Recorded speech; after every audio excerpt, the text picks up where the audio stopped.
We'll call the Board of Public Works meeting of Monday, April 5th to order. Number 2, approval of minutes of March 15th. Motion by Mr. Fire. Second by Mr. Fisher. Comments or questions, corrections? All in favor, say aye. Aye. Those opposed, motion carries. Citizens' comments, Mr. Hawley. I just have one comment about the sweeper that Mr. Alderman Bargander kindly made a suggestion to put it up for auction on the Wisconsin surplus. And I just wanted to inform you that I did contact the salesman to let them know if they had any clients looking for a used sweeper. And it went out for bid 2 weeks ago. It sold on Thursday morning. In the 11th hour, it started out, it was at about $8,600. And in the last hour, it went up to $21,800 was what we sold it for. So thank you, Mr. Bargander, for that suggestion. So I just wanted to give you an update on that. I know he wanted to hear about that. So. Thank you. Mr. Fisher. Yeah, I just wanted to make a comment. As of today, I've received 3 phone calls complimenting the city for the clearing of the trees near Butternut Parkway. And so I just wanted to let the staff know that 3 of my constituents just appreciated the work. Okay, thank you. Anybody else? Okay, number 4, award bid for 2021 asphalt paving project, presented by Dan Connect, Director of Public Works. Dan. Thank you. It's that time of the year where we're opening bids. And last week we opened the bids for our asphalt paving program. As usual, American Asphalt is our only bidder on those projects, and their total bid was just over $1,331,000. If you might remember from a year ago when we bid, we actually saw prices go down in 2020 from what we had back in 2019. So we were expecting prices to go up again this year, and they did. Also contributing to our little price increase, we did modify some of our paving specifications, looking at some different mix designs to help improve the ride and longevity of the pavement. And we think that might have contributed to the a little bit higher unit prices. Overall, we still have funding in our budget to accomplish all that we want to accomplish this year. Our asphalt paving program is budgeted at $1,868,000. That includes not only the contracted services, but our staff time that goes into preparing those projects for paving. Like in other years, we also bid some citywide asphalt patching and other miscellaneous paving. This year, again, they'll do a little bit of work in the cemetery, and we have some work at the Manville lift station, which was thrown into the bid here as well. So also in your packet, I've included the spreadsheet that shows as bid cost estimates, and it's too much to read on the screen probably, but if you had a chance to look at it, you can see then what the individual projects are estimated to cost. And that helps us track our budget as we go through the construction season. I just want to point out numbers on the bottom right-hand corner here. You can see the total estimated is about $1,818,000, and we have $1,868,000 budgeted. So we're showing a little bit of a contingency there, which amounts to about 2.6%. So if things all go according to plan, which they don't normally, we have a capacity to finish all the projects that are on our list. If you were to compare this to the list you approved back last fall, there are 2 projects that are not on this list that were presented to you last fall.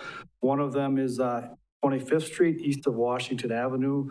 We were able to do some fairly extensive patching on that street last fall, so we bought some time on it and don't need to do a full-blown project on it just yet. And then also Arnold Street, west of St. Joe's, was to be a standalone sanitary sewer project. We're going to just take out pavement down the middle, replace the sewer main, replace some laterals, and then essentially a new asphalt surface on it. As we got into it further in design over the winter here, we determined the storm sewer also needed to be replaced. The water department wanted to replace water main and water services. So pretty soon we've got the whole street torn up and it turns into a reconstruction as opposed to just a standalone sanitary sewer project. So that was going to go back in the pipeline for a CIP for 2022 construction. Otherwise, we anticipate the projects on the list to all be completed. if we get to a point where some things are running over and we don't look like we'll be able to finish everything, we'd come back to you and let you know if we had to delay a project or two into next season. So with that explanation, I'd recommend approval of the bid from American Asphalt in amount not to exceed budgeted funding and authorize execution of. I have a motion by Mr. Fire, second by Mr. Rosendich. Comments or questions? Okay, all those in favor, say aye. Aye. Those opposed, motion carries. Thank you, Dan. Thank you.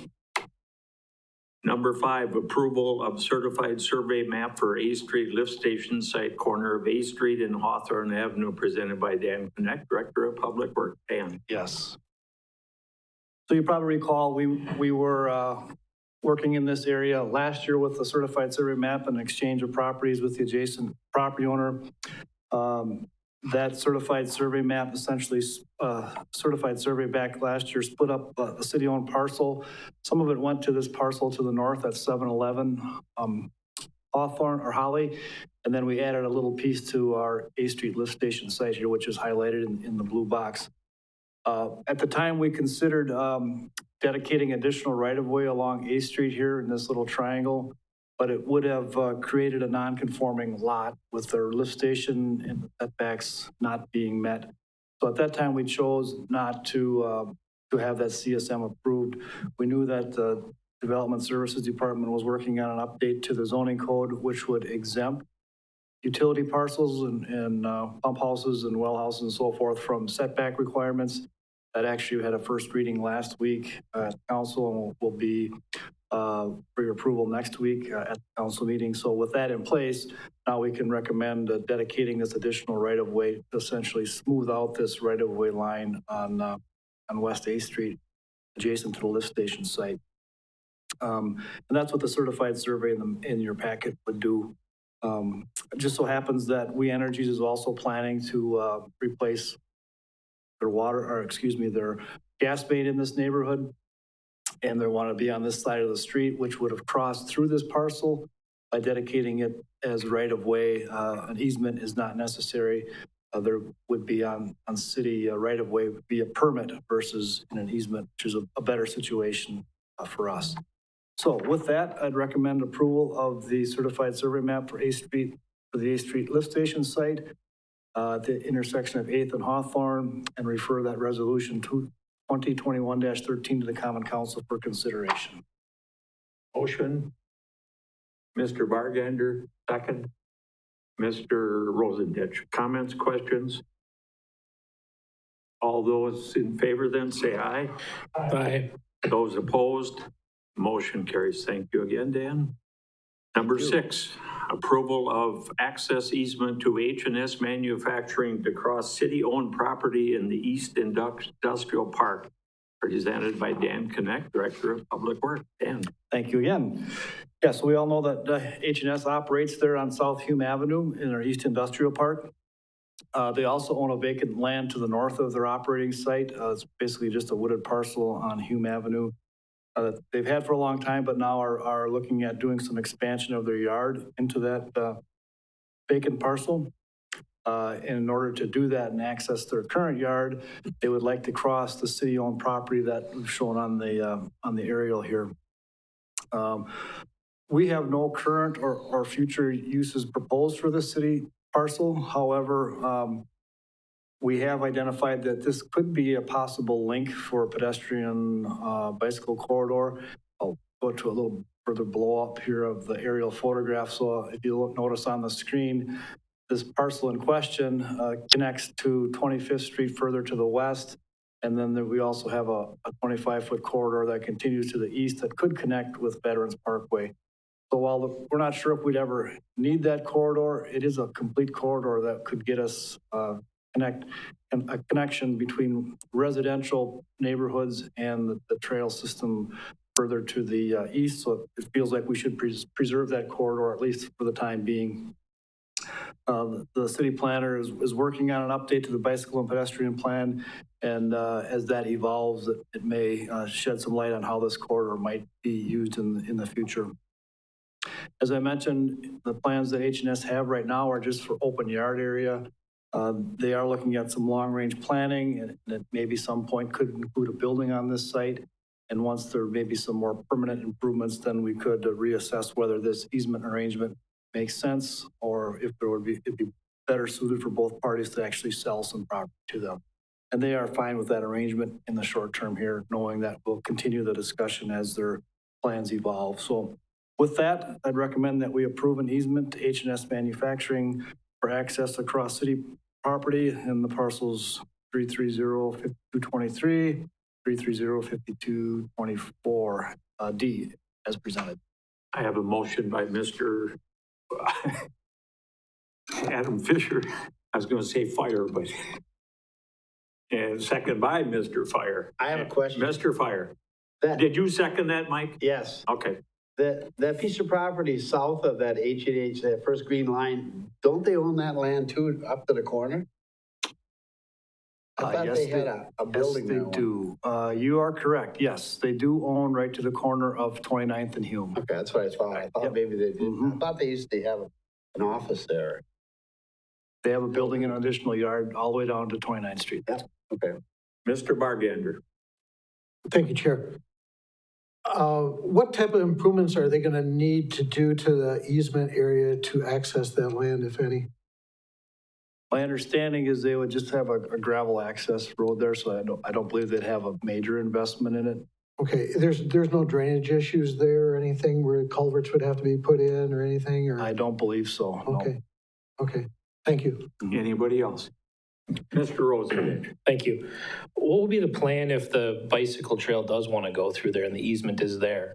What's the plan then? Well, I think there could be a scenario where if we have used this city land that's to the west of the H&S parcel and took that bike route and went north with it to the north side of that second H&S parcel and then crossed Hume Avenue on 24th Street. Because if we look at our wider view here, 24th Street also could connect right up to the Veterans Parkway Trail. So if by chance H&S would have some heavy traffic between the parcels and we wouldn't want to, conflict with trail operation, there would be a scenario, I think, where you could route it to the very north side of the H&S property and still access out to Veterans Park. All right, thank you. Anybody else? Okay, all those in favor, say aye. Aye. Those opposed, motion carries. Number 7, recommended items for future agendas. Anybody have anything? Dan? I just want to mention again that I'm still working on an update on our city garage site from the study that we had there and some options that we might want to consider. I know it's been a while, but it's still on my list. I just need to get it further up. So. Okay, thank you. Anybody else? Motion to adjourn. Mr. Rosendich makes a motion, second by Mr. Fisher. Thank you, we are adjourned.